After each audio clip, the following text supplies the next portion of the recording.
Sejam bem-vindos a mais um vídeo de sistemas microprocessados. Neste vídeo eu falarei um pouquinho sobre ponteiros. Para começar, vamos ver como é que declara um ponteiro. O ponteiro é declarado, então, com o tipo para o qual ele aponta, seguido do símbolo asterisco e o nome do ponteiro. Para usar um ponteiro, a gente vai primeiro declarar um ponteiro. Por exemplo, aqui eu tenho um ponteiro que aponta para words, inteiros de 16 bits sem sinal. Depois eu declarei aqui uma variável A e inicializei ela com a word café, em hexadecimal. O ponteiro é uma estrutura de dados que recebe como entrada um endereço. Ele guarda um endereço de uma posição na memória. Então nós vamos salvar dentro do ponteiro o endereço da variável A. Ao salvar esse endereço, agora a gente pode acessar o conteúdo da variável A através do ponteiro. Para fazer isso, a gente dereferencia o ponteiro usando o asterisco. Então aqui eu criei uma nova variável B, e estou colocando na variável B o conteúdo apontado pelo ponteiro. Perceba que o asterisco tem dupla funcionalidade aqui. Da mesma forma que ele declara um ponteiro, ele também é usado para dereferenciar esse ponteiro e obter o conteúdo que o ponteiro aponta. Comparando com o código em assembly, a gente teria a variável A na memória RAM. Então eu posso declarar a variável A dentro do seção .data, inicializando ela com a word café. Nós vamos inicializar o registro R4 com o endereço da variável A.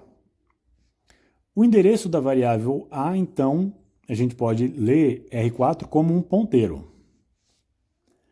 Para acessar o conteúdo apontado por R4, nós vamos dereferenciar esse ponteiro através do uso do operador arroba, ou usando o modo indexado 0R4. Então, nesse exemplo, as equivalências que nós temos são as seguintes. O ponteiro, a variável ponteiro do lado do C, é o registro R4. A variável A também assume o nome de variável A no assembly. A variável B aqui está no registro R5 e o operador asterisco em C se traduz no operador arroba em assembly, ou o 0RN, que é o modo indexado.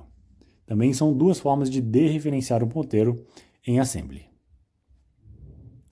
O ponteiro sempre vai ter o tamanho de 16 bits. Ele aponta para uma região de memória, então o seu conteúdo são sempre 16 bits de endereço.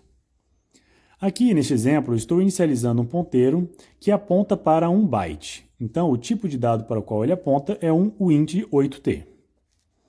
E já vou inicializar ele com o valor 2400, que era o tradicional valor do início da memória RAM que a gente usava lá em assembly.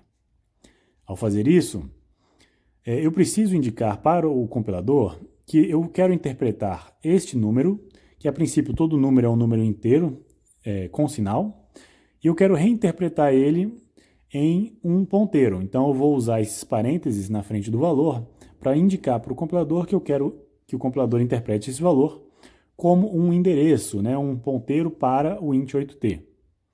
Essa atribuição, então, inicializa o valor, a variável ponteiro, com o valor 2400. Ponteiro aponta, então, para o conteúdo de 1 byte, que está apontando para o 2400. Então aqui tem o byte 012, 0x12. Algumas operações podem ser feitas com esse ponteiro. Por exemplo, eu posso dereferenciar o ponteiro numa posição adiante. Então, se eu fizer ponteiro mais 1, eu vou somar 1 no conteúdo desse endereço, então vou ter 2401, e agora a posição apontada por essa expressão não é mais 0x12, é 0x34. Essas somas, essas operações em cima de ponteiros, elas dependem do tipo de dado para o qual o ponteiro aponta. Então, neste segundo exemplo, perceba um ponteiro que agora aponta para words, palavras de 16 bits.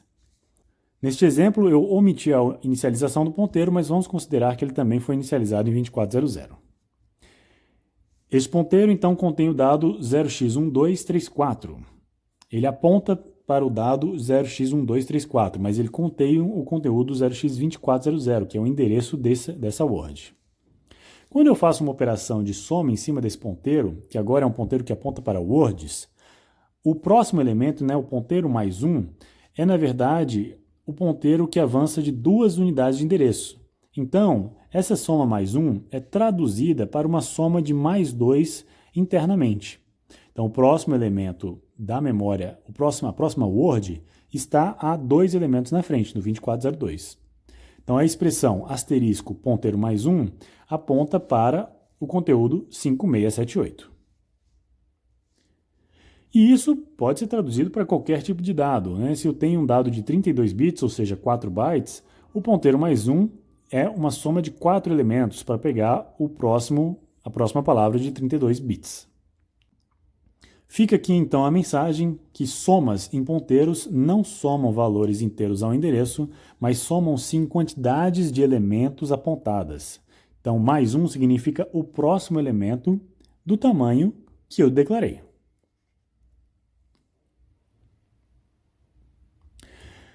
Ponteiros são usados implicitamente quando a gente declara vetores. Então, para declarar um vetor, a gente usa um tipo do elemento que vai dentro do vetor, o nome do vetor e a quantidade de elementos que vai dentro. O vetor funciona como um ponteiro constante, ele não pode ser modificado. Eu posso usar esse endereço do vetor para acessar os elementos dentro do vetor, através do operador cochete.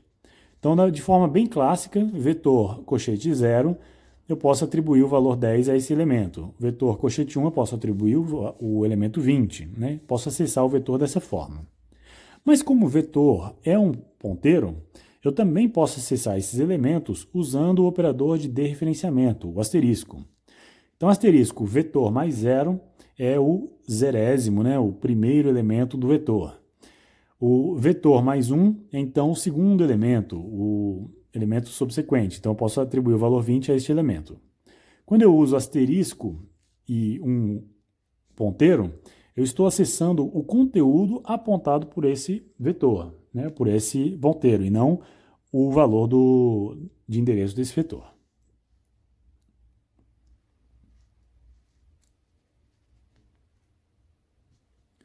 Um caso específico de vetores são as strings, que são vetores de chars sem sinal, unsigned chars. Uma string, por exemplo, a string aula, ela tem 4 caracteres, mas tem sempre o terminador 0.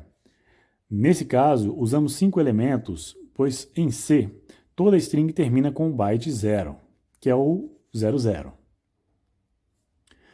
Se eu, por exemplo, acessar o elemento string 3, como o vetor começa de 0, então eu tenho 0, 1, 2, 3.